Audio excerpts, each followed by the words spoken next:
Assalomu alaykum hammaga aziz ustozlar va kuchli matematiklar. Demak, olimpiada mavzularimizni davom qilamiz. Demak, keyingi mavzuyimiz, mana bugungi mavzuyimiz tub va murakkab sonlar haqida bo'ladi. Demak, bugun tub va murakkab sonlar mavzusi haqida batafsil gaplashib olamiz. Demak, tub son nima, murakkab son nima? Menimcha ko'pchilik o'qituvchi biladi, ko'pchilik o'quvchi ham biladi bu yerdagilar. Sababi bu yerdagi qatnashib o'tirgan o'quvchilar elementar darajadan yuqoriroq natijani egallash uchun qatnashayotgan o'qituvchi hamda o'quvchilardir. Demak, shundoq bo'lsa ham kichkina ta'riflarni aytib ketaman. Masalan, esga olib ketamiz takrorlash qilib. Demak, birinchi navbatda tub son nima? Tub son o'zi nima edi yozib qo'yamiz demak. Tub son. Tub son.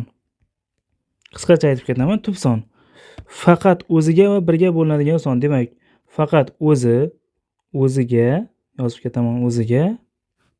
Keyin yana nimaga bo'linishi kerak? Birga bo'linishi kerak. O'ziga hamda birga bo'linadigan sonlar bizda tub sonlar deyiladi. Ana endi murakkab son nima edi? Murakkab son. Murakkab son. Murakkab son. Endi bunda qarang, murakkab son deb nimaga aytiladi? Murakkab son deb ikkitadan ortiq bo'luvchiga ega bo'lgan, ikkitadan ortiq bo'luvchiga ega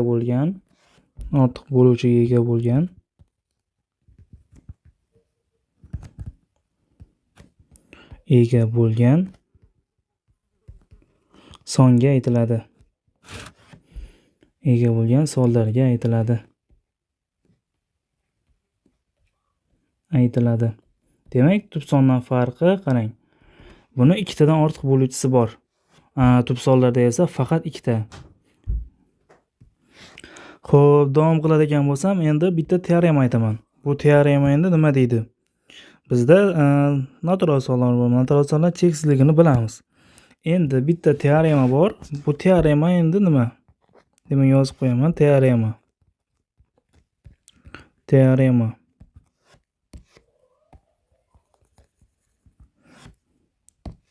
Teoremada aytadiki, tub sonlar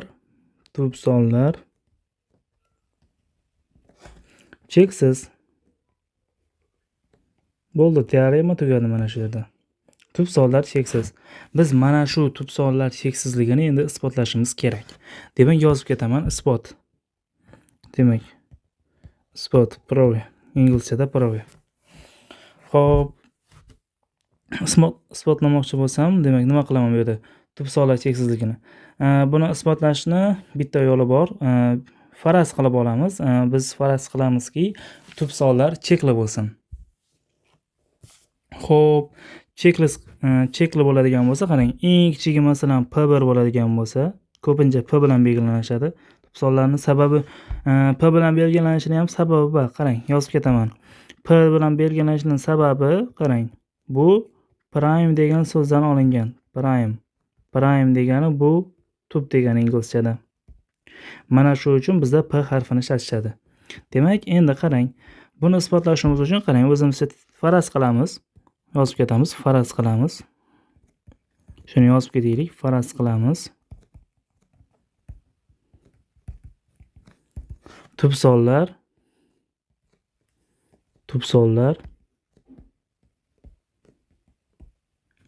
cheklita bo'lsin.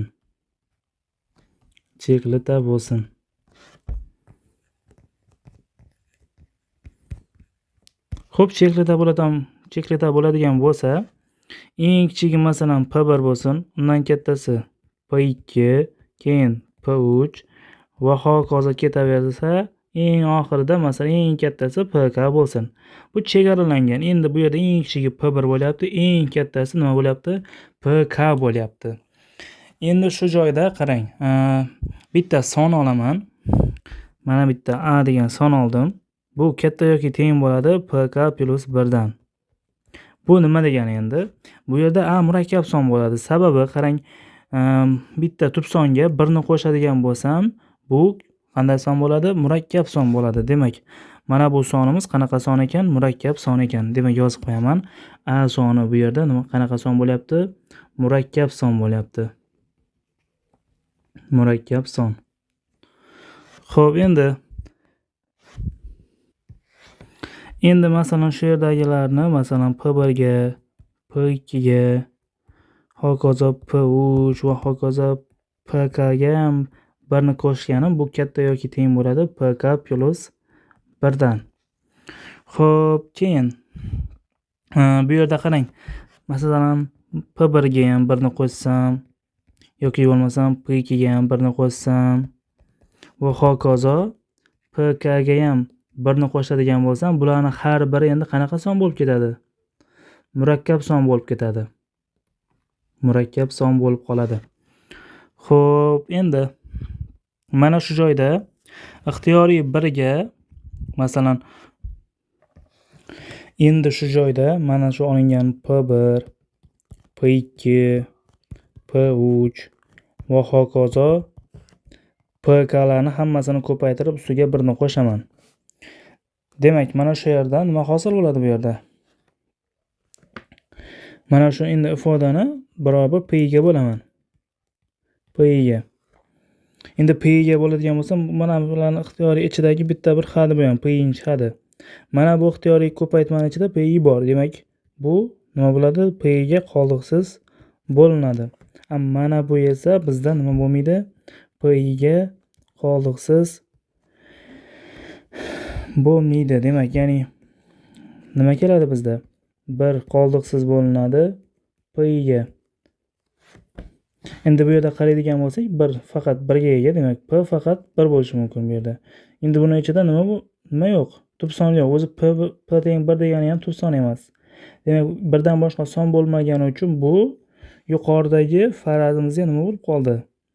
Zid bo'lib qoldi. Demak, farazimizda nima qilgan edik biz? Tub sonlar cheklida bo'lsin degan edik. Demak, mana shu yerda biz mana bu nima bo'ldi? Farazimizga zid bo'ldi. Farazimizga zid.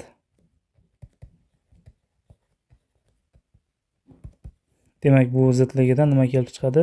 Tub sonlar cheksizligi kelib chiqadi. Ana endi keyingi qoidaga o'tamiz. Bu yerda endi tub va murakkab sonni ajratib o'rganishimiz kerak. Demak, tub va murakkab sonni ajratish deb yozib qo'yaman. Tub va murakkab sonni ajratish. Murakkab sonni ajratish.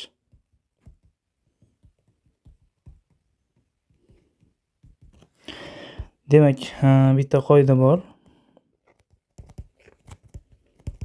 Buni ham qoida emas, teorema deb yozib ketaylik shuni. Teorema. Berilgan, demak berilgan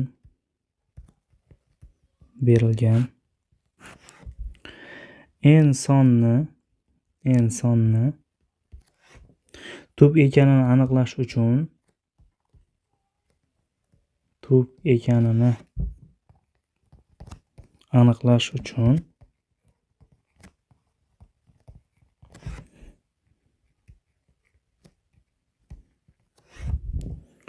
uni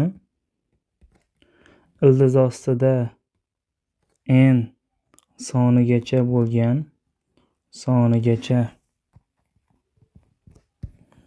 bo'lgan tub sonlarga bo'lib ko'rish kifoya. Tub sonlarga bo'lib ko'rish yetarli.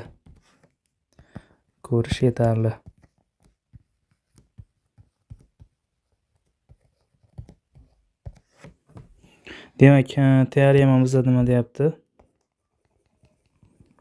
Bitta masalan n soni beriladigan bo'lsa, undan ildiz chiqarib, mana shu sonni tub sonlar ana shu songacha bo'lgan tub sonlarga bo'lib ko'rish yetarli deyapti. Masalan, qarang. Bitta misol ko'ramiz. Tagida yozib ketaman. Misol. Demak, bitta misol bo'lsin. Xo'p, yozaman. 751 soni tubmi yoki murakkabmi? Tubmi yoki Murakkabmi? Murakkabmi? Xullas, murakkabmi? Savolni tushundingizmi? Demak, 751 soni tubmi yoki murakkabmi? Demak, buni tublikka tekshirish uchun nima qilamiz? 751 sonidan taxminiy ildiz chiqarib olamiz. Demak, 751 dan taxminiy ildiz chiqaradigan bo'lsam, bu taxminan 26 bilan 26 ni kvadrati 676, 27 ni kvadrati bizda demak 729, 28 ni o'tib ketadi. Demak, 27 chiqar ekan taxminan. Ana endi mana shu 27 gacha bo'lgan tub sonlarga mana shu son bo'lib ko'rinadi. Demak, 27 gacha bo'lgan tub sonlar qaysi sonlar? 2 bor, 3 bor, 5 bor, 7, 11, 13, 17, 19, 23 mana shu sonlarga hammasiga birin-ketin bo'lib ko'riladi. Masalan, 751 soni aniq nima bo'lmaydi? 2 ga bo'linmaydi. 3 ga ham bo'linmaydi. Raqamlar yig'indisi 13 bo'lyapti. 5 ga ham bo'linmaydi aniq. Keyin 11 ga ham bo'linmaydi. Toq o'rindagi raqamlar yig'indisi, ko'p o'rindagi raqamlar yig'indisi 0 yoki 11 bo'lishi kerak edi uning uchun. Xo'p, keyin 7 ga bo'linish qoidasini sinab ko'rsak ham bo'ladi. 7 ga o'ziga bo'lib ko'rsak ham bo'ladi. 7 ga ham bo'linmas ekan. Keyin qarasak 751 13 ga bo'linadimi? 751 13 ga bo'linmaydi adashmasam. Demak, 5 tadan beradigan bo'lsam 65, 91 nechida yo'q, bo'linmaydi. Keyin 17 ga 751 ni 17 ga bo'lib ko'raman. Demak, buning ichida 4 tadan 68, 68 demak 71, 71 nechida yo'q, bo'linmaydi. Demak, 19 ga ham bo'linmaydi aniq. 751 19 ga bo'lib ko'raman endi. Qaraylik chiqani. Tekshirib ketaylik shuni. 4 ta bersam 76 bo'lib o'tib ketadi. 3 ta beraman 57 bo'ladi. Bu yerda endi 18 qoladi. 18 181. Buni 9 da beradigan bo'lsam 1 9 9 ga 8 qo'yib 171 10 ta qoldi qolyapti. Demak, bu ham bo'lmaydi endi. Bo'linmaydi 19 ga. 23 gacha 751 soni 23 ga bo'linadimi? Demak, 3 tadan beradigan bo'lsam 69. Demak, bu yerda 61 61 demak 2 tadan beraman 46 qolyapti va 15 ta qolyapti. Demak, bu ham bo'linmas ekan. Demak, hech biriga bo'linmadi. Demak, 751 soni qanaqa son ekan? Tub son ekan. Agar mana shularning orasidan bittasiga bo'lsa ham bo'linib ketadigan bo'lsa, bu murakkab son bo'lib qoladi. Demak, bu teoremani ham endi isbotini ko'rib ketamiz. Demak, mana bu yerga isbotini yozib ketaman. Demak, isbot qanaqa bo'ladi endi?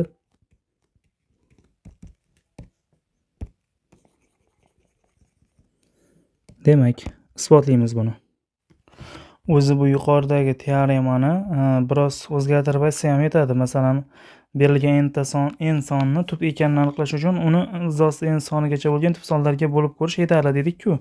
Endi qarang, mana shu joyda savol o'zgarib kelishi mumkin. Masalan, boshqacha variantlari ham kelishi mumkin bu savolni. Ya'ni, ixtiyoriy n murakkab sonda yozib qo'yamiz. Ixtiyoriylik belgisi mana bu belgi. Ixtiyoriy n murakkab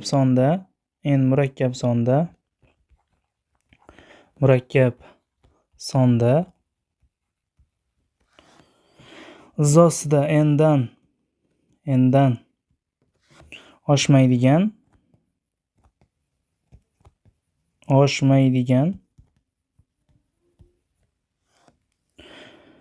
tub bo'luvchisi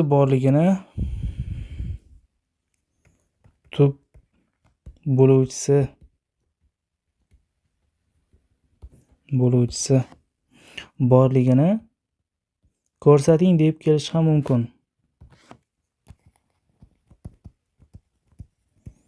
Xo'p, bu vaziyatda masalaning asosiy g'oyasi mana bu joyda. Ya'ni murakkabligida, ya'ni n murakkabligida mana shu joyida. N murakkabligida. Demak, mana shu joyda n murakkab bo'ladigan bo'lsa,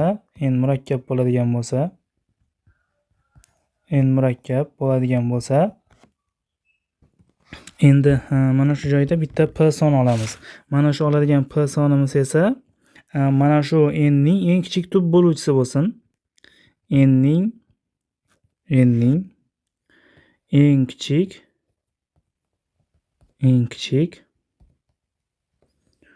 tub bo'luvchisi bo'lsin. Demak, mana bu p son n ning eng kichik tub bo'luvchisi bo'lsa, mana shu n ni barobar p ko'paytirilgan x ko'rinishida yozsa bo'ladi. Bu yerda esa ximiz 1 ga teng bo'lmagan natural son bo'lsin. n soni mana shu joydagi n soni, bundan n soni x ga ham qoldiqsiz bo'lgani uchun bundan kelib chiqadi. Ximiz mana bu tub sondan katta yoki teng bo'ladi. Endi qarang, mana bu joyda x ni katta yoki p dedik. Nimaga? Masalan, p ni katta demadik. Sababi biz p ni nima degan edik? Eng kichik tub bo'luvchisi dedik. Shunga ko'ra mana bu ifodani yozdim men. X katta yoki teng p bo'lsin dedim. X ni 1 ga teng emasligi esa, agar x teng 1 bo'ladigan bo'lsa, bu yana n'imiz p ga teng bo'lib, yana tub son bo'lib qoladi. Biz endi murakkab deb olganmiz. Endi mana shu joyda x katta yoki teng p ni, x katta yoki teng p ni ikkala tarafidan ham p ga ko'paytirib yuborsam, bu tarafida px hosil bo'ladi, bu tarafida esa p ni nimasi hosil bo'ladi? Kvadrati. Bizda px nimaga teng? Yuqorida qaraydigan bo'lsak, nimaga teng ekan? Px ga teng ekan. Demak, p ximiz nima bo'ladi? N o'rniga qo'yib yozgan bo'lsam, n katta yoki teng nima bo'ladi? P ni kvadratidan. Demak, bundan nima kelib chiqadi? P kichik yoki teng bo'ladi nimadan? Izdosida n dan. Demak, mana shu p sonimiz nimadan oshmas ekan? Mana bu izdosida n dan oshib ketmas ekan. Bizni mana shu yerda isbotimiz ham nima bo'ladi? Mana shu yerda isbot ham tugaydi. Demak, isbot nima qildi? Isbot tugadi. Keyin bizning yana bitta aytib ketadigan qoidamiz bor. Xo'p, endi bu aytib ketadigan qoidamiz qarang. Quyidagicha qoida bo'ladi. Unchalik ko'p joyni egallamaydi. Ixtiyoriy, masalan, tub sonni ifodalash uchun bizda qoida yo'q, ya'ni formula yo'q-da. Masalan, juft sonlarning formulasi qanaqa edi? Juft sonlar ko'rinish qanaqa bo'lardi? 2 ta k bo'larmidi? Masalan, tog' sonlar 2 ta k plus 1 bo'lardi. Endi bu tub sonlarda yo'q-da endi. Shart berib oladigani bor. Masalan, p katta uchlar uchun bizda o'rildi 6 ta k plus minus 1 ifoda o'rildi bizda. Ya'ni bu mana bu ifoda bizdan mana bu 3 dan katta tub sonlarni aniqlab beradigan formula bo'ladi-da. Bu 6 ta k minus 1, keyin 6 ta k plus 1. Xo'p, endi qarang, bu qayerdan kelib chiqyapti? Masalan, birinchisi 6 ta k bo'lsin, keyingisi 6 ta k plus 1 bo'lsin, keyingisi 6 ta k plus 2 bo'lsin. Ya'ni isbotning g'oyasi mana shu yerda demoqchiman-da. 6 ta k plus 3, keyin 6 ta k plus 4, keyin 6 ta k plus 5, keyin esa 6 ta k plus 6. Bu son 6 ga bo'linadi, bu son 2 ga bo'linadi, bu 3 ga bo'linadi, bu esa 4 ga, bu esa 6 ga bo'linyapti. Qarang. Bizda nimalar qolyapti hozir bu yerda? 6 ta k plus 1 qolyapti, keyin 6 ta k plus 5 qolyapti. Mana shuni umumiylashtirgan holatda bizda 6 ta k plus minus 1 kelib chiqadi. Xo'p. Ya'ni bu yerda 5 dan katta tub sonlarni aniqlab beradi. 6 ta k minus plus minus 1. Masalan, k ni o'rniga 1 ni qo'yadigan bo'lsak 7, 2 ni qo'yadigan bo'lsak 13, 3 ni qo'yadigan bo'lsak 19 va hokazo shunaqa ketaveradi. Xo'p, hamma vaziyatda ham o'rinli bo'lmasligi mumkin. Ayrim vaziyatlarda to'g'ri kelmay qoladigan vaziyatlar ham bor, lekin aniq hammasini aniqlab bermasa ham ko'pchiligini aniqlab beradigan formula hisoblanadi bu. Masalan, hozir k ni o'rniga 4 ni qo'yadigan bo'lsak, necha bo'lib qoladi bu? 25 bo'lib qoladimi? 6k plus 1. O'sha vaziyatda biz 6 ta k minus 1 ni olib boramiz. Sababi 6 ga ko'paytiramiz. Masalan, k ni o'rniga 1 ni qo'ydik. O'sha vaziyatda 6 ta k minus 1 ga qo'yadigan bo'lsam, 6 ko'paytiramiz 1 minus 1, 5 hosil bo'ladi. Keyin 1 ga qo'yadigan bo'lsam, 6k plus 1 ga 7 bo'ladi. 6k plus, endi k ni o'rniga 2 ni qo'yadigan bo'lsam, bu tarafda 13, bu tarafda esa 11 bo'ladi. Keyin bu tarafda esa 13 hosil bo'ladi. 3 ni qo'yadigan bo'lsam, bu yerda 17, keyin bu tarafida 19. Xo'p, keyin bu tarafda 4 ni qo'yadigan bo'lsam 23, Bu tarafda 5 ni qo'yadigan bo'lsa, 4 ni qo'yadigan bo'lsam 25 bo'lib ketadi. Bu chuan chiqib ketadi. Bu olinadi-da o'sha vaziyatda. Demak, 6 ta k plus minus 1 bizda o'rinli formula hisoblanadi. Ja uncha hammasiga bo'lmasa ham ana shu o'rinda bo'ladi.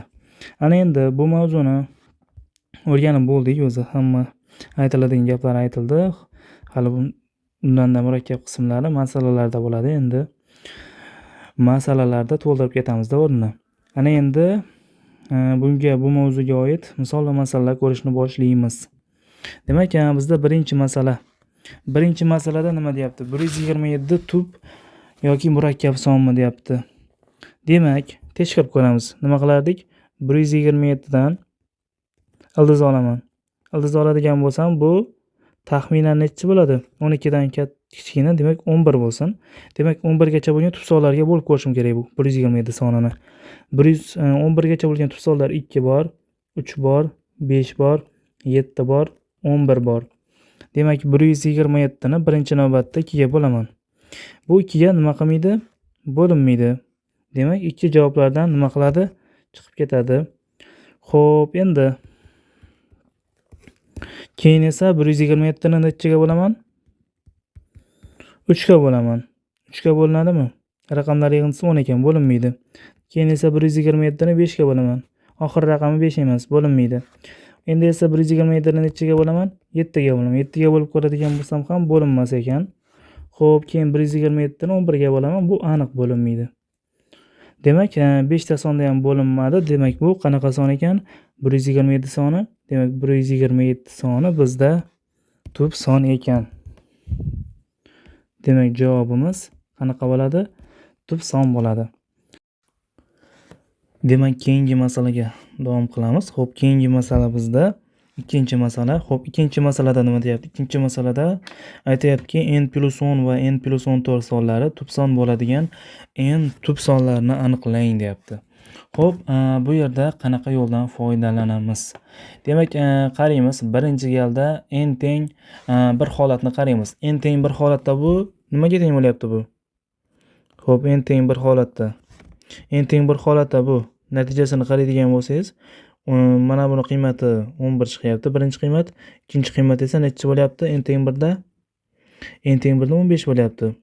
Xo'p, n teng 2 ni o'zi qo'yish shart emas. Sababi n teng 2 da qarang, juft bo'ladi bu. Ya'ni 2 ni 4 ni u yog'ini qo'yish shart emas o'zi bu yerda. Faqat juft bo'lib ketaveradi. Juft sonlar esa u tub bo'lmaydi. Demak, qarang endi n teng 3 ni qarab ko'raman. N teng 3 dan qaraydigan bo'lsam, bu vaziyatda mana bu yerda 10 ga 3 ni qo'shadigan bo'lsam 13 bo'ladi va nima bo'ladi? N ga 3 ni qo'ysam 17 bo'ladi. Demak, 13 hamda 17 bular nima bo'ladi? Tub bo'ladi. Ikkalasi ham tub. Mana bu yerda n ham tub, mana bular ham bir-biri bilan tub bo'lyapti. Endi qaraydigan bo'lsam, qarang. Endi n soni 3 ga karali son bo'lishini ko'rsatishim kerak agar yana boshqa qiymatlar bo'ladigan bo'lsa. Xo'p, endi mana bu vaziyatda, xo'p, endi biror 3 ga karali son deb yozib qo'yish shunda 3k bo'lsin biror bir n'imiz. Agar n'imiz 3k bo'ladigan bo'lsa, bu yerda n'imiz katta yoki teng 3k bo'ladi bu yerda. 3 bo'ladi, ya'ni uni endi qarang. N teng 3k plus r holatlarini qaraymiz. R. Endi masalan 3k bo'lganimizda bir qoladigan holatlar. Mana bu yerda r qaysi qiymatlarni qabul qilishi mumkin? 0 ni, 1 ni, 2 ni. Ana endi r teng 0 holatni qarayman. R teng 0 holatni, ya'ni qolmaydigan holat. Bu vaziyatda nima bo'ladi? Mana buni o'rniga, mana bu yerdagi n o'rniga 3k ni olib borib qo'yaman. Bu vaziyatda ya'ni n'imiz nima bo'ladi? 3k bo'ladi. Bu birinchi vaziyat bo'lsin. 3k ni olib borib qo'yadigan bo'lsam, 3k plus 10 bo'ladi va nima bo'ladi? Mana bu yerda 3k plus 14 bo'ladi. Va bu vaziyatda qarang, bularning ikkalasi ham tub bo'ladigan, faqat k teng 1 gina qiymati mavjud. Ya'ni k ni o'rniga 1 ni qo'yadigan bo'lsa, ikkalasi ham nima bo'ladi? Tub bo'ladi. Ana endi boshqa vaziyat yo'q. Ikkinchi holatni qarayman. Ikkinchi holatda esa bu holda n teng necha bo'ladi? R ni o'rniga 1 ni qo'yamiz. Agar R ni o'rniga 1 ni qo'yadigan bo'lsam, R teng 3k plus nima bo'ladi? 1 bo'ladi. Ana endi mana bu yerga olib kelib qo'yaman R ni o'rniga 3k plus 1 ni. Demak, 3k plus 1 plus 10 necha bo'lyapti bu? 3k plus 11 bo'lyapti. Xo'p, endi bu tomoniga qo'yib ko'raman. N teng 3k plus 1 ni qo'yadigan bo'lsam, 3k plus nima bo'lyapti? 15 bo'lyapti. Bu son nechaga qoldiqsiz bo'lib ketadi? 3 ga qoldiqsiz bo'lib ketadi. Bu degani nima degani? Tub son emas degani bu yerda. Ya'ni bunaqa qiymati yo'q bo'ladi endi. 3-holatni qarayman.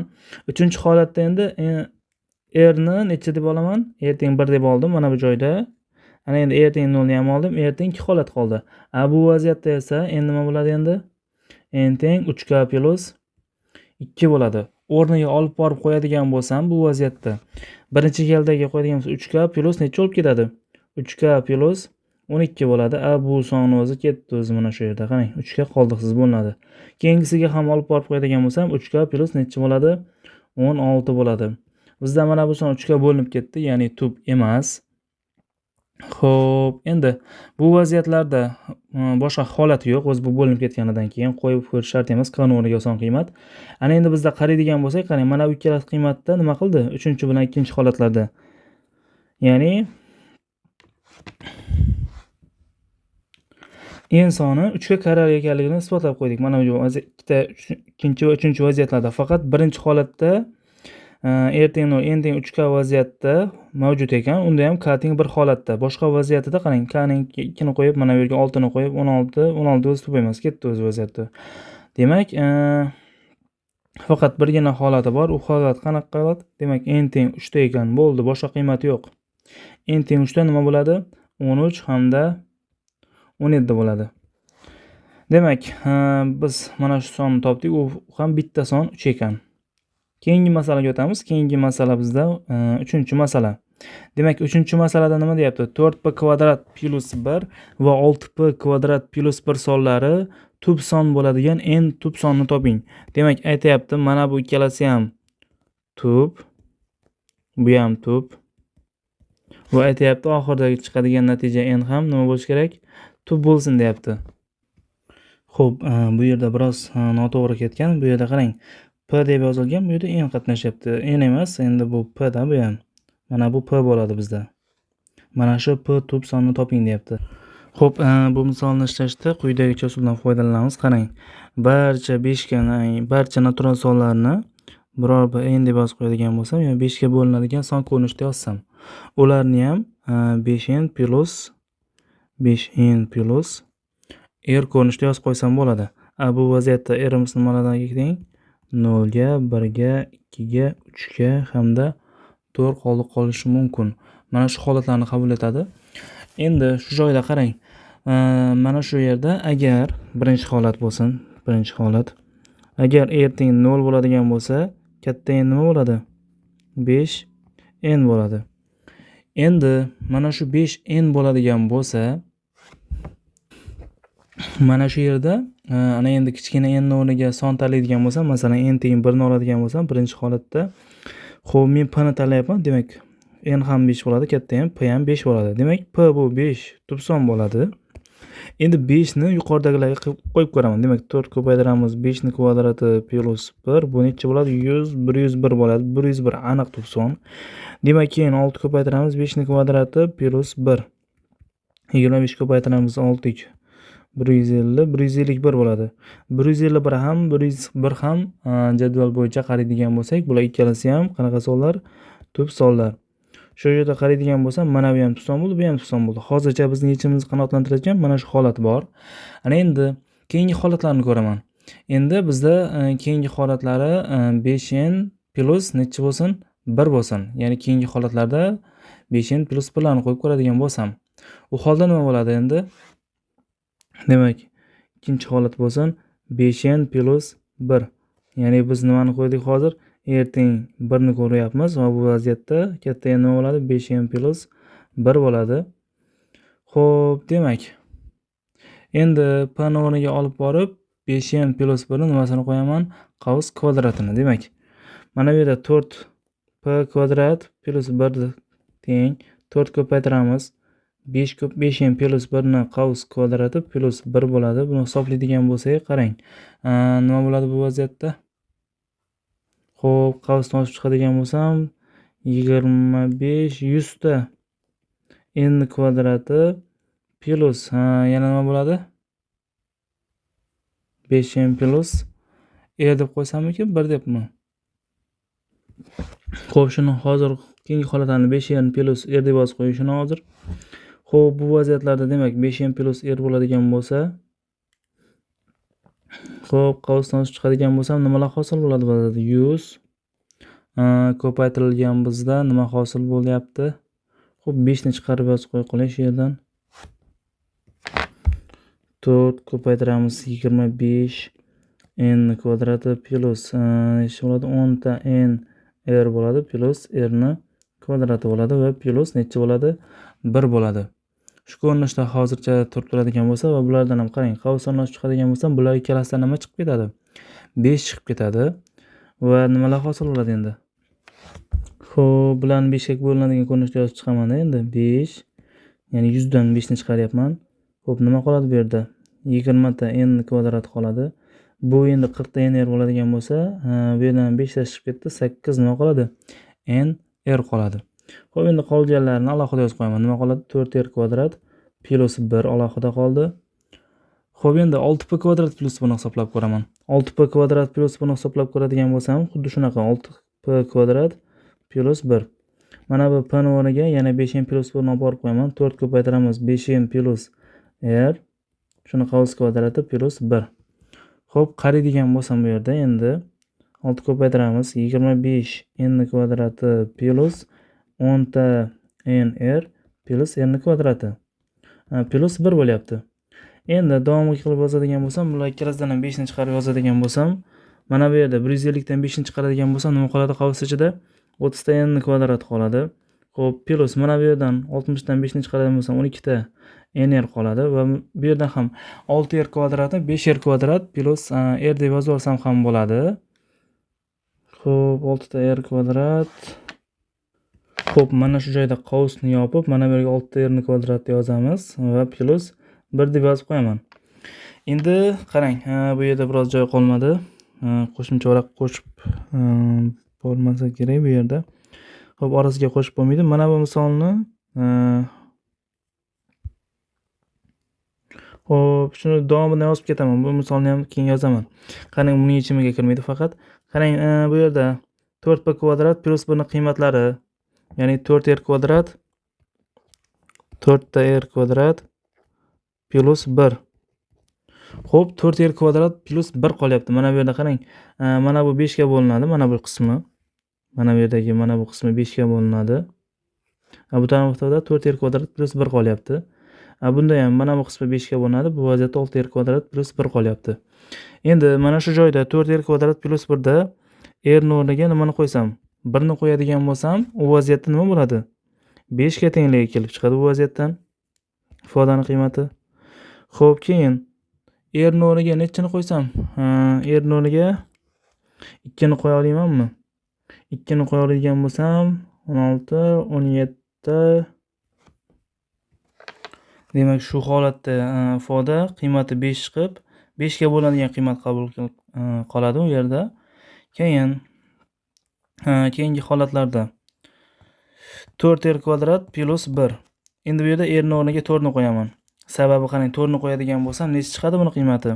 Demak, 64, 65 chiqadi-da. Ya'ni 5 ga karrali bo'ladi o'sha vaziyatda mana bu qiymat ham.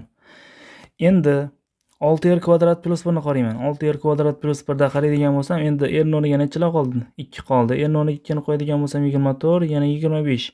25 keladi va bu son ham nima bo'ladi? 5 ga karrali holat kelib chiqadi bu holatda. R ni o'rniga 3 ni qo'yadigan bo'lsam, u vaziyatda nima bo'ladi? 3 ni qo'ysam 3 ni kvadrati 9, 54, 55 ga kelib chiqadi qiymati. Endi bundan ko'rinyaptiki, mana bu ikkala holat uchun mana bu r ni o'rniga nimani qo'ysak, p ni o'rniga nimani qo'ysak, ya'ni r ni o'rniga qaysi sonlarni qo'ysak, o'rinli holat kelib qolar ekan 5 ga bo'linadigan. Ya'ni 5n plus minus 1 ni qo'ysak o'rinli bo'ladi. Bu vaziyatda esa ikkala tarafdan ham 5n dan nima ayrilyapti? 2 ayrilyapti. Demak, bu vaziyatda bu tarafda 5n plus minus 2 ni qo'yishimiz kerak ekan. Demak, bu 4p kvadrat plus uchun, ya'ni bu esa 6p kvadrat plus 1 uchun. O'sha vaziyatdagina 5 ga bo'linadi. Qolgan vaziyatlarda esa bo'linmaydi. Qarang, endi agarda bizada 5m plus minus 5, ya'ni 5 ga holat qolib ketdi. Endi nima qoldi? 5m plus minus 3. 5. Ya'ni endi u vaziyatda qarang. Bizda faqat birgina p teng 5 degan yechim kelib chiqdi. Yuqorida qaraydigan bo'lsak, p teng nimaga yechim kelib chiqqan edi? Boshida qaraydigan bo'lsak, mana bu yerda 5m plus r deb olganimizda, mana bu yerda qaraydigan bo'lsak, n o'rniga 0, 1, 2, 3 to'rtlarni qo'yganimizda, 0 ni qo'yganimizda 5n bo'ldi va p miz 5 degan qiymatni qabul qildi. Va boshqa vaziyatlarda qarang, buni qiymati ham qarang, kelib chiqadigan qiymati 101 hamda 151 bo'ldi. Va boshqa holatlarda esa 5n plus 1 da mana bu qismi 5 ga bo'linib ketadi. Mana bu qismi esa 5n plus minus 2 da bo'linib ketadi. Ya'ni 5n plus 1 qayerdan kelib chiqapti? U 5n plus p ni qiymatiga qarang.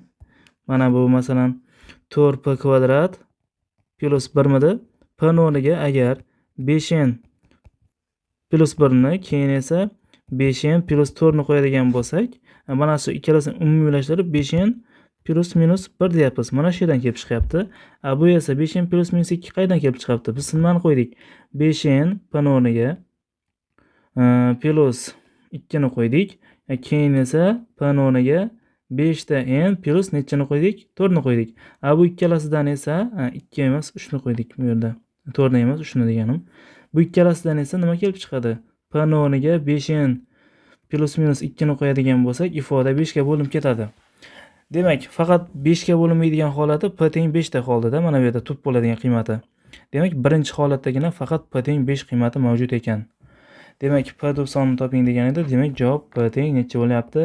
5 bo'lyapti. Endi 4-masala bu yerga joy qolmadi. Pastdan yozib ketamiz. Demak, yuqoridagi shartni o'qiyman. Mana yuqoridagi shart mana bu yerda qarang. Mana sharti, shuni o'qiyman hozir. Keyin pastda ishlanishini yozaman. Demak, n natural son bo'lsa, 4n kub plus 6n kvadrat plus 4 ta n plus 1 sonini murakkab son ekanligini isbotlang deyapti. Demak, mana bu qismda isbotlab ketaman. Joy bor, demak. Yozib olaman berilishini. 4 ta n kvadrat 4 ta n kub, adashmasam 4 ta n kub plus 6n kvadrat plus 4 ta n plus 1 edi. Adashmadimmi? Mana shu sonni murakkab son ekanligini isbotlang deyapti. Qarang, buni murakkabligini isbotlash uchun biror nimaga o'xshayapti. Biror bir a deb qo'ya qo'ying shuni.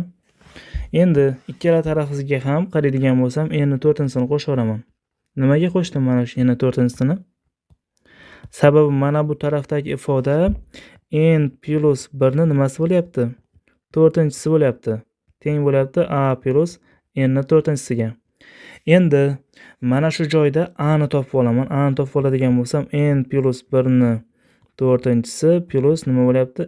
Minus n ni 4-chisi bo'lyapti. Bu ifoda ham, mana shu a ifoda ham n plus 1 ni kvadratini nimasi bo'lyapti? Kvadrati bo'lyapti. Mana bu ifoda ham n kvadratini nimasi bo'lyapti? Kvadrati bo'lyapti. Endi buni ham soddalashtirib chiqaman. A teng bo'lyapti n kvadrat, ya'ni n plus 1 ni kvadratidan ayirishim kerak birinchi holatda n ni kvadratini, ikkinchi holatda esa n plus 1 ni kvadratiga qo'shishim kerak n ni kvadratini. Demak, buni ham soddalashtiradigan bo'lsam, bu yerda n kvadratlar qisqarib ketadi va 2 ta n plus 1 qoladi. Keyin esa birinchi qavusda 2n plus 1 qoladigan bo'lsa, ikkinchi qavusda bizada 2 ta n ni kvadrati keladi plus 2 ta n plus 1 kelyapti. Endi mana shu a sonni murakkab son ekanligini isbotlashim kerak edi. Qaraydigan bo'lsam, mana bu joyda n natural son deyapti. N natural sonni qo'yadigan bo'lsam, mana bu qismga natural sonni qo'yadigan bo'lsam, mana bu ifoda nima bo'lyapti? 1 dan katta bo'ladi mana bu chiqadigan ifoda. 1 dan katta. Mana bu ifoda ham nima bo'ladi? 1 dan katta. Ikkita 1 dan katta sonlarni ko'paytmasi bizada nima bo'ladi endi? Demak, javobi ham natural chiqib, bizada qanaqangi nima kelib chiqadi? Mana bu sonni murakkab ekanligini isbotlab beradi. Ya'ni 1 dan katta har qanday sonlarni ko'paytmasi bizada murakkab son bo'ladi. Masalan, 1 dan katta keyingi son. Tub sonlarni olavering masalan. 2 bilan 5. 2 bilan 5 ni ko'paytmasa ham baribir murakkab son. 2 bilan 3 bu ham murakkab son. Va demak bundan nima kelib chiqadi? A sonni murakkab ekanligini isbotlaganligi kelib chiqadi. Demak, A soni qanaqa ekan? Murakkab son ekan. Isbot mana shu yerda o'z yakuniga yetdi. Xo'p, endi keyingi masala bizda 5-masala. Yozyaptiki, 2 ni 18-si qo'shamiz, 3 ni 18-si. Mana shu son murakkab son ekanligini isbotlang deyapti bu masalada.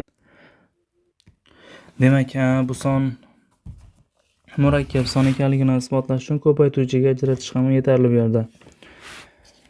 Xo'p, faqat o'ziga va birga bo'ladigan sonlar bizlarda nima qanaqa sonlar edi? Sonlar edi. Endi boshqa tub ko'paytuvchilarga ajratilib ketiladigan bo'lsa, bu son qanaqa son bo'lib ketadi? Endi murakkab son bo'lib ketadi. Endi buni 2 ni 6-sini kubi ko'rinishda yozib olsam, bu 2 ni 18-si bo'ladi. Buni ham 3 ni 6-sini kubi deb yozib oladigan bo'lsam, A kub plus bu kubga o'xshayaptimi? Demak, birinchi qavusda nima turardi? 2 ni 6-si qo'shamiz, 3 ni 6-si turardi. Ikkinchi qavusdachi? Ikkinchi qavusda endi mana buni kvadrati 2 ni 12-si bo'ladi. Ikkalasini minus ifodadan ikkalasini ko'paytmas endi. 2 ni 6-si ko'paytiramiz, 3 ni 6-si bo'ladi. Qo'shamiz, bizlarda 3 ni nechinchisi? 12-darajasi. Endi buni ham soddalashtiraman. Bizlarda 2 ni 6-si ko'paytirilgan, qo'shilgan 3 ni 6-si ham soddalashadi. Demak, u ham 2 ni kvadratini kubi deb yozib oladigan bo'lsam, 2 ni kvadratini kubi deb yozib olsam bo'ladi. Qo'shamiz, 3 ni kvadratini nimasi? Kubi deb yozib olsam bo'ladi. Demak, bu birinchi qavus bo'lyapti hozircha. Bu tarafni yana o'zini yozaman. 2 ni 12-si minus 2 ni 6-si ko'paytiramiz 3 ni 6-si, qo'shamiz 3 ni 12-si. Endi buni ham soddalashtirib chiqadigan bo'lsam, birinchi qavusda 2 ni kvadrat qo'shamiz 3 ni kvadrati bo'lyapti. Ikkinchi qavusda esa 2 ni 4-si minus 2 ni kvadrat ko'paytiramiz 3 ni kvadrati, ko'paytiramiz qo'shamiz 3 ni 4-si. Bunga ham ko'paytiramiz oxirgi ifoda. Xo'p, 2 ni 12-si ayiramiz 2 ni 6-si, ko'paytiramiz 3 ni 6-si, qo'shamiz 3 ni 12-sini. Xo'p, endi buni hisoblab chiqadigan bo'lsam, xo'p, hisoblab o'tirish ham shart emas ekan. Qarang, bularni hisoblab chiqib o'tirsangiz ham bo'ladi. Sababi, qarang, bu yerda hisoblab chiqmasligimning sababi mana bu necha bo'ladi? 13 bo'ladi. Bu taraf ham qarang, manfiy bo'lib ketmaydi. Manfiy bo'lmasligi ekan. Demak, birinchi ifoda 13 bo'lyapti, keyingi ifoda ham biror bir son chiqadi. Demak, shuni hisoblab hozir ko'rib olaychi. Demak, 2 ni 4-si 16. Xo'p, 2 ni 6-si bizda 64, 3 ni 6-si 729. Ayirsam bu holat 2 ni kvadrati 3 ni kvadratdan hisoblayapman. Demak, 2 ni 4 ko'paytiramiz 9, 36, 16 dan manfiy, bu yerda 81 ni qo'shsam musbat.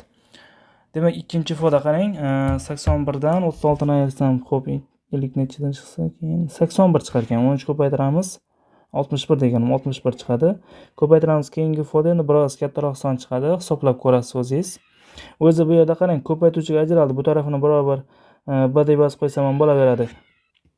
Demak, o'zi mana bu ifoda ko'paytuvchiga ajralgandan keyin 13 ga bo'linadi, 61 ga bo'linadi. Demak, bu murakkab sonligi mana shu yerdan isbotlanib qoldi. Demak, ya'ni mana bu ikkita birdan katta sonlarni ko'paytmasi kelganidan keyin o'zi shart emas, u yo'g'ini aytib o'tirish. Murakkab son isbotlandi. Keyingi masala endi. Keyingi masalada bizada eng katta bir natural son bo'lsa, demak aytayaptiki, bizada n'imiz birdan katta son ekan, natural son, natural son. Xo'p, mana bu n 4-si plus 4 sonini murakkab son ekanligini isbotlang deyapti. Demak, n 4-si plus 4 murakkab son ekanligini isbotlang deyapti. Demak, bu joyda mana shu ifodani ham ko'paytuvchiga ajratishim kerak. Buni ajratishim uchun quyidagicha yozib olaman. Demak, n 4-si ayiraman 4 ta n kvadratini qo'shaman, keyin 4 ta n kvadratini qo'shaman, keyin 4 ni. Endi shu joyda mana bu ifodani tanlab olaman. Qarang, bu yerda men ayirgan narsamni qo'shib qo'ydim. Endi mana bu n 4-si, keyin 4 ta n kvadratini, keyin esa 4 ni bitta guruhlab yozaman. n 4-si qo'shamiz 4 ta n kvadrati plus 4. Birinchi qavus bo'ladigan bo'lsa, ayiramiz 4 ta n kvadrati ikkinchi qavus. Ana endi birinchi turgan ifoda nimani qavus kvadrati bo'lyapti?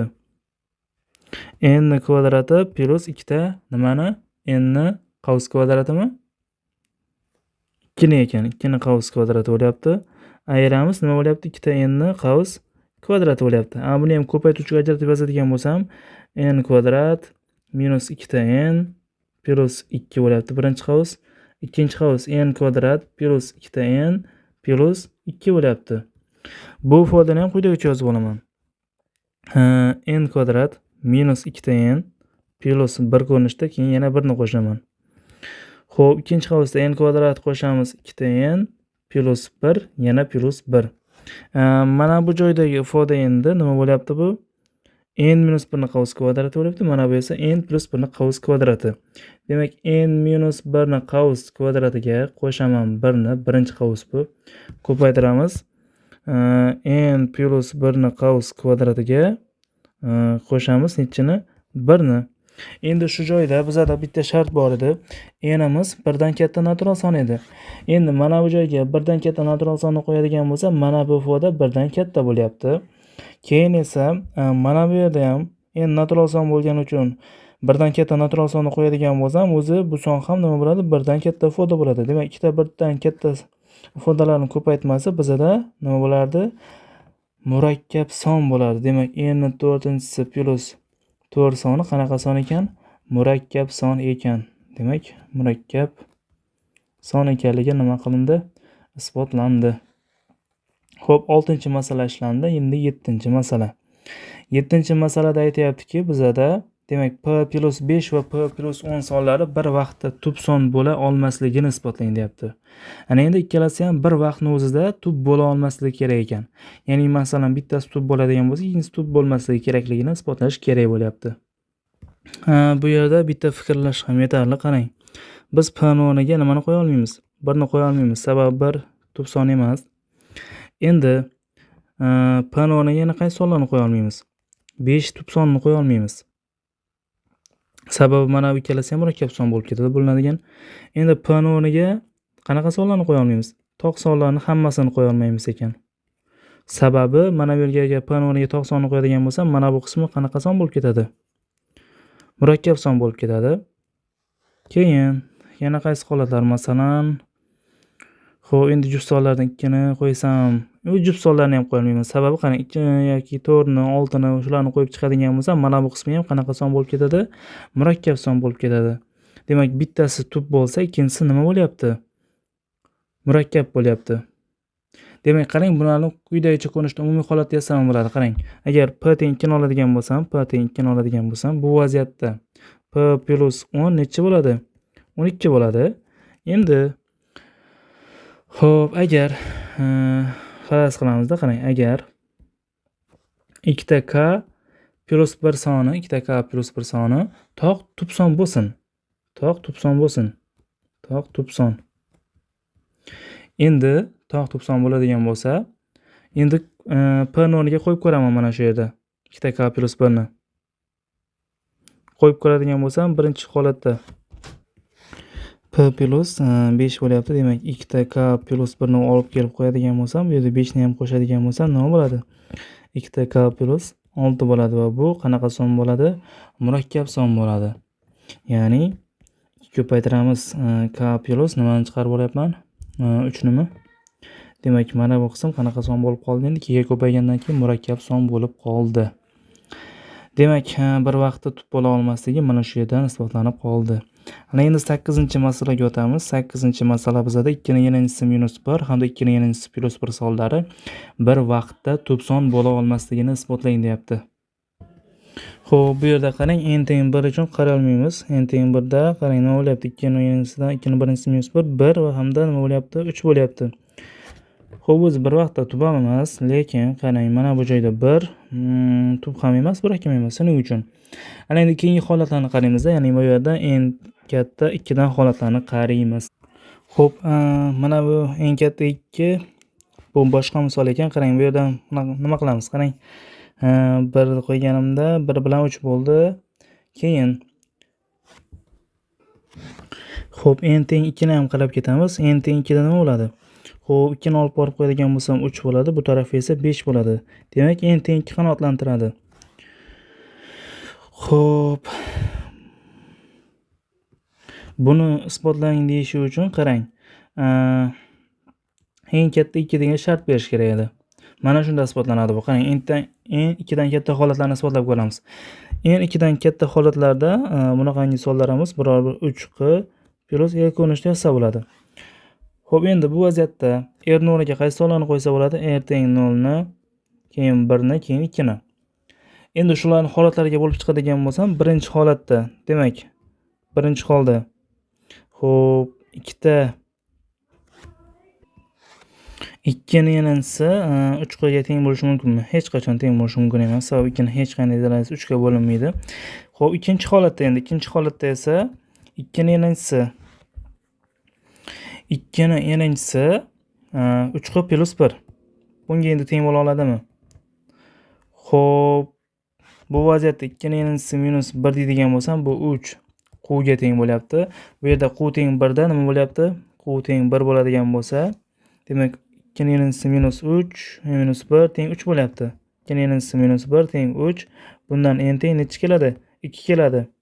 Demak, ikki shart qanotlantirishi mumkin. Mana 3 bilan 5 chiqdi-yu boya. Lekin bizda shartga ko'ra nima deyilgan? 2 dan katta bo'lishi kerak ekan. Demak, endi bu ham javobdan chiqib ketadi. Endi 3-holatni ko'ramiz endi bundan kelib chiqib. 3-holatda esa 2 ni yanisi 3q plus 2 ko'rinishda yoza olamizmi? Endi bu vaziyatda 2 ni yanisi ikkala tarafiga ham 1 ni qo'shib oladigan bo'lsam, bu tarafda 3 ni chiqarib oladigan bo'lsam, keyin q plus 1 keladi. Endi bu son 3 ga karralimi? Demak, qarayotgan bo'lsangiz, bu vaziyatda bu 3 ga karral holatga kelib chiqdi, lekin qarang, bu foda, mana bu ikkala foda bir vaqtning o'zida 3 ga karrali bo'ldimi? Bo'lmadi. Ya'ni 3 ga emas, bir vaqtning o'zida o'zi tubson bo'la oldimi? Tubson bo'la olmadi. Faqat n teng 2 da to'g'ri keldi, lekin bizlarning shartimizda n katta 2 deyilgani uchun 2 ni yanisi minus 1 va 2 ni yanisi plus 1 sonlari nima bo'ldi? Bir vaqtda o'zaro emas, tubson bo'la olmadi. Demak, mana shu yerdan isboti kelib chiqdi. Ana endi 9-masalaga o'tamiz. 9-masalada p katta 3 dan, demak, mana shu p kvadrat minus 1 sonini 24 ga qoldiqsiz bo'linishini isbotlang deyapti. Demak, p kvadrat minus 1 soni 24 ga qoldiqsiz bo'linishini isbotlash uchun nima qilamiz? Demak, 24 ga qoldiqsiz bo'linishi kerak ekan. Demak, bu yerda e'tibor beramiz. P miz 3 dan katta tubson bo'ladigan bo'lsa, p albatta qanaqa son bo'ladi? Tog' son bo'ladi. Endi biz tubsonlarni qanaqa ko'rinishini aytgandik? Biz masalan tubsonlarni qanaqa ko'rinishda yozsa bo'lardi degandik. Mavzuda aytdik-ku boshida. 6k plus minus 1 ko'rinishda yozsa bo'lardi degandik. Endi o'rniga shuni olib borib qo'yadigan bo'lsam, 6k plus minus 1 shuni kvadrati minus necha bo'lyapti? 1 bo'lyapti. Endi bu vaziyatda buni ko'paytuvchiga ajratadigan bo'lsam, nima hosil bo'ladi bizada? Xo'p, buni kvadrati 36 da k ni kvadrati 36 da k ni kvadrati plus minus 12 da k, keyin plus minus plus necha keladi? 1 keladi. Va bundan ham 1 ni ayiradigan bo'lsam, birlar qisqarib ketadi va bizda nima qoladi? 36 da k ni kvadrati plus minus 12 da k. Ana endi bu vaziyatda bulardan 12 ni chiqarib olsam bo'ladi. 12 ni chiqarib oladigan bo'lsam, 3 da k ni kvadrati plus necha qoladi? K qoladi. Endi bu vaziyatda bundan ham k ni chiqarib olsam bo'lar ekan. Shunda 12 da ko'paytiramiz k, ko'paytiramiz 3 da k plus minus necha qoladi? 1 qoladi. Endi bu vaziyatda qarang, 12 ga bo'linishi isbotlandi. Bizda lekin 24 ga bo'linishi kerak edi, qaraydigan bo'lsak. Endi mana bu son ham albatta 2 ga nima bo'ladi? Qoldiqsiz bo'linadi. Sababi qarang, k o'rniga masalan 2 ni qo'yadigan bo'lsangiz. Xo'p, 2 ni qo'yadigan bo'lsangiz, mana bu yer juft o'zi 2 ga bo'linib ketadi. Bu yer esa nima bo'lib qoladi? Tog' bo'ladi. Yoki bo'lmasa bitta tog' son qo'yadigan bo'lsangiz, 3 ni qo'yadigan bo'lsangiz, mana bu yer 3, mana bu yer esa nima chiqadi? Juft chiqadi. Juftning ichida albatta 2 bo'ladi. Demak, 12 va 2 ga bo'lingan son bizda nechaga bo'linadi? 24 ga qoldiqsiz bo'linadi. Demak, isbot ham mana shu yerda o'z yakuniga yetadi. Demak, davom qilamiz. Bizda keyingi masala 10-masala. Xo'p, masala shartini o'qiyman. 3 dan katta Tub sonlarning kvadratini 12 ga bo'lganda bir qoldiq qolishini isbotlang deyapti. Demak, mavzu boshida aytgan edim, 3 dan katta tub sonlarni qanday ko'rinishda yozalardik? 6k minus 1 hamda 6k plus necha deyishimiz mumkin edi? 5 deyishimiz mumkin edi. Umumiy holatda biz nima derdik uni? 6k plus minus 1 derdik. Endi mana shuni oladigan bo'lsam, masalan, p soni ko'rinishi deb, masalan, p soni ko'rinishi 6k plus minus 1 bo'lsin. Ana endi mana shu sonni kvadratini qarayman endi. Kvadratini qaraydigan bo'lsam, qarang. 36 ta k ni kvadrati keladi. Plus minus demak 12 ta k bo'ladi, plus 1 bo'ladi. Xo'p, 12 ga bo'lganda mana bu yig'indida qarang. Bu 12 ga bo'linadi. Bu ham 12 ga qoldiqsiz bo'linadi. Mana bu 1 ni 12 ga bo'lsam, necha qoldiq qoladi endi? 1 qoldiq qolib ketadi. Ya'ni 3 dan katta tub sonlarning kvadratini 12 ga bo'lganda 1 qoldiq qolishi mana shu ifodada ishlanishida ko'rinib qoldi. Demak, bizni isbotimiz tugadi mana shu yerda. Demak, endi keyingi masalaga o'tamiz. 11-masala. Demak, 11-masalaga qaraydigan bo'lsak, bu yerda 3n-4, 4n-5, 5n-3 sonlari bir vaqtda tub son bo'ladigan n natural sonni toping. Xo'p, bu yerda biz asosiy e'tibor beradiganimiz 3n-4 soni hamda 5n-3 soni. Xo'p, qarang, birinchi n ga shart beramizda. Bu holatda agar n'imiz juft bo'ladigan bo'lsa, ya'ni 2 ga bo'linadigan son bo'ladigan bo'lsa, u holda mana bu 3n-4 ham qanaqa bo'ladi? 3n ham, ya'ni 3n ham juft son bo'ladi. 2 ga karali son bo'ladi va bundan kelib chiqadi 3n-4 ham 2 ga bo'linadigan juft son hisoblanadi. Ya'ni juft tub son. Endi bu qaysi juft tub son bo'la oladi? Uning uchun bu nima bo'lishi kerak? Mana bu ifoda 3n-4 2 ga qoldiqsiz bo'linadigan bo'lsa, bu 2 ga teng bo'lishi kerak va bundan 3n'imiz 6 ga teng va bundan n nechaga teng bo'ladi? 2 ga teng bo'ladi. Endi qarayon, n teng 2 hammasini qanoatlantiradimi? 3n-4 ga qo'yib ko'radigan bo'lsam, necha chiqadi? 3 ko'paytiramiz 2 - 4. 2 ni o'zi, keyin 4n-5 ga qo'yadigan bo'lsam, 4 ko'paytiramiz 2 8, 8 dan 5 ni ayiradigan bo'lsam 3. 5n-3 ga qo'yib ko'radigan bo'lsam, 5 ko'paytiramiz 2 10, 10 dan 3 ni ayiradigan bo'lsam necha? 7 chiqadi. Demak, hammasi bir vaqtning o'zida tub son bo'ldi. Demak, n teng 2 bizda nima bo'lar ekan? Yechim bo'la olar ekan. Endi keyingi holatda bizda n'imiz tasavvur qilamiz 2 ga qoldiqsiz bo'linsin. Qoldiqsiz bo'linmasin. Masalan, tog' son bo'lsin-da n'imiz. Agar n tog' son bo'ladigan bo'lsa, mana bu yerga olib kelib qo'yadigan bo'lsam 5n-3 ga. Bu qanaqa son bo'ladi? 5n'imiz ga bo'lmasa tog' son bo'ladi. Demak, bundan kelib chiqadi 5n ham 2 ga qoldiqsiz bo'linmaydi, ya'ni tog' son hisoblanadi. Va bulardan 5n-3 qanaqa son hisoblanadi? Tog' sonni ayiradigan bo'lsam, bizda qanaqa son kelib chiqadi? 2 ga bo'linadigan son kelib chiqadi, ya'ni juft son kelib chiqadi. Endi bu ham yana 2 ga karali bo'lgani uchun 5n-3 ni ham juft birgina tub son bor, 2 bor. 2 ga tenglayman. Bundan n'imiz necha chiqadi? 1 chiqadi. Lekin mana bu n teng 1, mana bu yerga qo'yadigan bo'lsak, ya'ni 3n-4 ga olib kelib qo'yadigan bo'lsak, bu qanaqa son bo'lib qoladi? 3 ko'paytiramiz 1 - 4, ya'ni -1 chiqadi. Manfidan javob, ya'ni -1 chiqadi-da. Endi bu shartni qanoatlantirmaydi, ya'ni bu manfiy son bo'lmasligi kerak edi tub sonlarda. Xo'p, demak, bizda bu endi demak yechim bo'la olmaydi. Bizda shunda juft holatda yechim bor ekan, n teng 2, juft bo'lmagan holatda, ya'ni tog' holatida yechim yo'q ekan. Ya'ni bizning javobimiz n teng 2 bo'la olar ekan. Keyingi masala bizda 12-masala. Xo'p, keyingi masalada 12-masalada mana bu tub son bo'lishi uchun a va b ni natural qiymatlarini topishimiz kerak ekan. Demak, a ni 4-si plus 4 ta b ni 4-si dastlab ko'paytiruvchiga ajratib olaylik buni. Demak, bunga qo'shib olaman 4 ta a kvadrat b kvadratni. Endi qo'shgan narsamni ayirib qo'yaman. 4 ta a kvadrat b kvadratni ayirdim.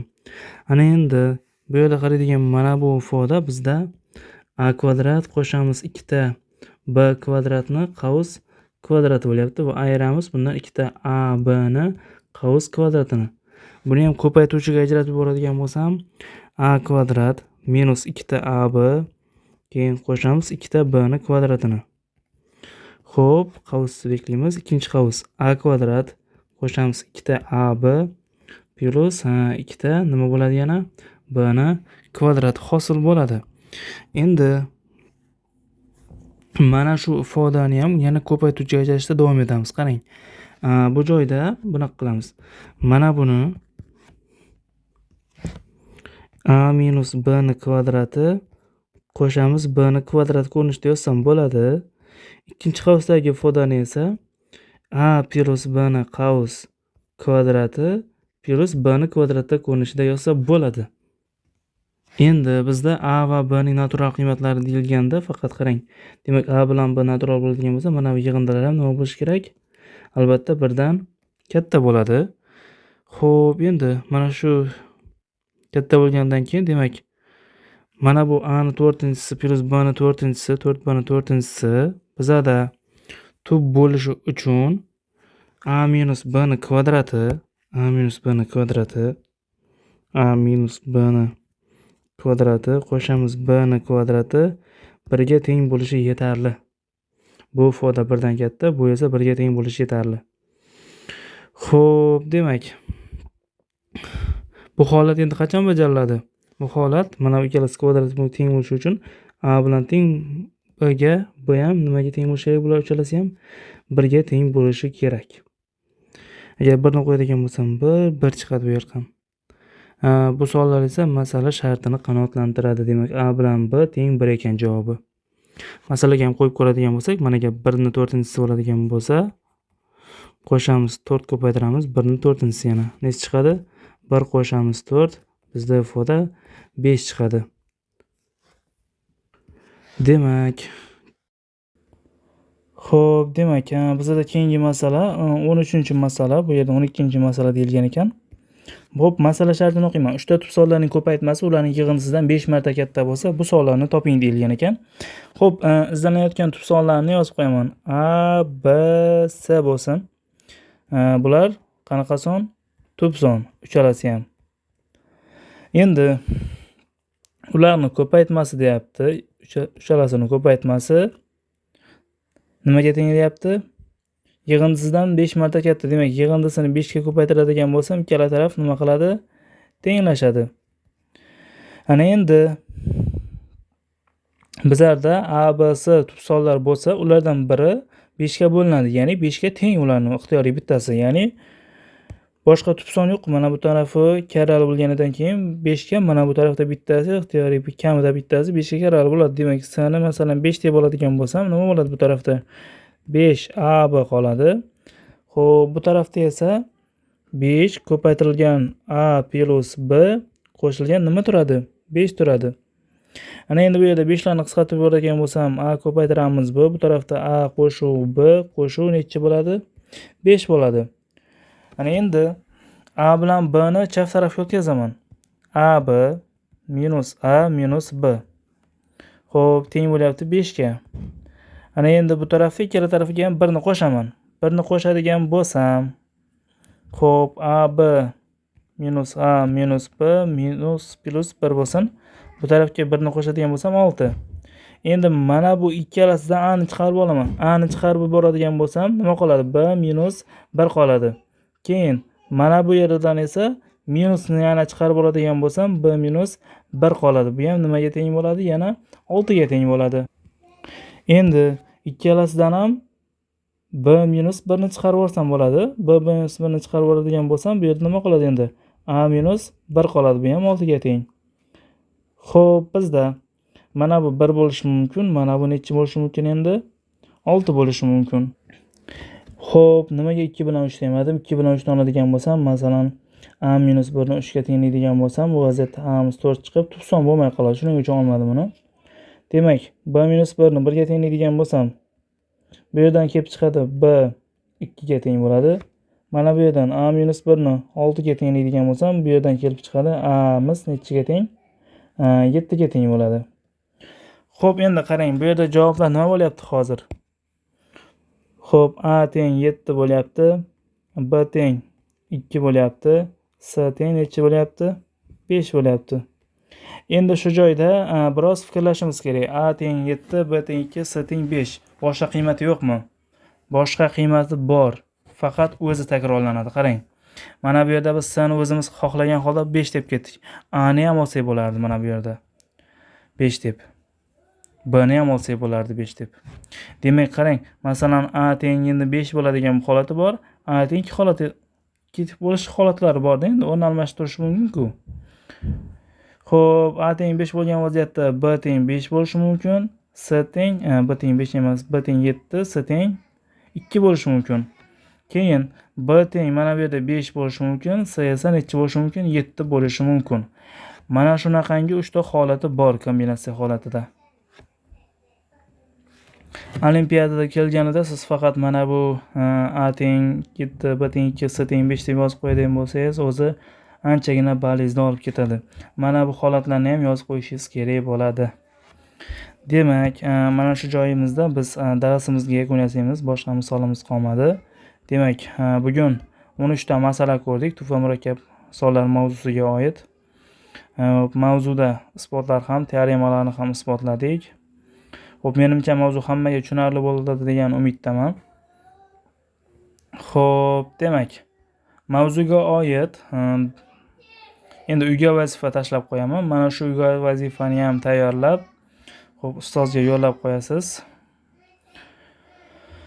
Xo'p, demak, mavzu tushunarli bo'lgan bo'lsa, ustozlar, darsimizni yakunlaymiz. Demak, hammaga xayr, sog' salomat bo'linglar.